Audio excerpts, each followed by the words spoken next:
ሰበር ዜና ከመካከለኛው ምስራቅ ተሰምቷል።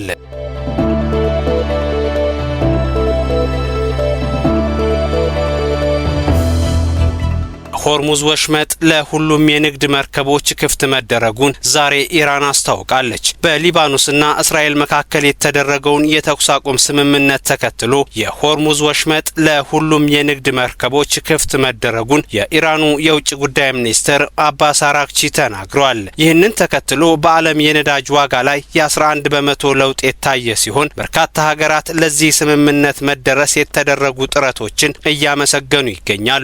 ይሁንና ፕሬዝዳንት ዶናልድ ትራምፕ ኢራን ይህንን ማሳወቋን ተከትሎ ምስጋና ያቀረቡ ቢሆንም የቀድሞ ተቃዋሚዎቻቸው ፕሬዝዳንት ዶናልድ ትራምፕን እየተቹ ይገኛሉ። ይህ ለአሜሪካ ከባድ ሽንፈት ነው የሚሉት እነዚህ ተቃዋሚዎች ቀድሞውኑ አሜሪካ በዚህ ጉዳይ ላይ መግባት አልነበረባትም የሚል ዳግም ወቀሳቸውን ጀምረዋል። ኢራን ግን ይህንን ያደረኩት በእስራኤልና ሊባኖስ መካከል የሰላም ስምምነት መደረጉን ተከትሎ ነው ስትል ሰርጡ ለምን ተከፈተ የሚለውን ምክንያትም በማቅረብ ገልጻለች።